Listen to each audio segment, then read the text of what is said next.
মাথা কাটিয়ে লগ্নি করে কর তো বাঁচালেন, কিন্তু হাতে আসা সেই বাড়তি টাকা নিয়ে কি করবেন?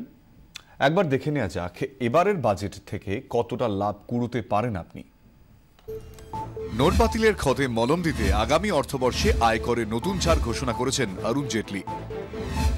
2.5 লাখ টাকা থেকে 5 লাখ টাকা আয়ে করের হার 10% থেকে কমিয়ে 5% করা হয়েছে।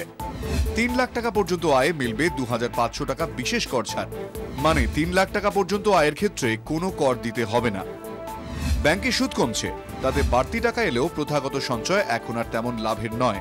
ঝুঁকি থাকলেও সাধারণ মানুষ যাচ্ছেন শেয়ার বাজারে। কর বাঁচিয়ে বাড়তি টাকায় আপনি লাভজনক রাষ্ট্রায়ত্ত সংস্থার শেয়ার কিনতে পারেন। রেলের সহযোগী সংস্থা ইরকন, আইআরসিটিসি, আইআরএফসির শেয়ার বাজারে ছাড়া হবে বলে বাজেটে ঘোষণা করা হয়েছে।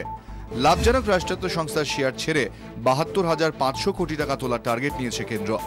ফলে রেল পিএসইউ এর আইপিও এর দিকে নজর রাখতেই পারেন আপনি। একাধিক নতুন ক্ষেত্রে লগ্নির রাস্তা খুলে দিয়েছে এবারের বাজেট। ন্যাশনাল পেনশন স্কিমে টাকা রাখার সীমা 10% থেকে বাড়িয়ে 20% করা হয়েছে। ন্যাশনাল পেনশন স্কিমের সঞ্চয়ে 25% পর্যন্ত টাকা তুললে আপনাকে কর দিতে হবে না। জমি বাড়ির দীর্ঘমেয়াদী মূলধনির লাভ করের সময়সীমা 3 বছর থেকে কমিয়ে 2 বছর করা হয়েছে। ফলে 2 বছর আগে কেনা জমি বাড়ির ওপর ভালো দাম পেলে আপনি এখনই তা বেচে দিতে পারেন।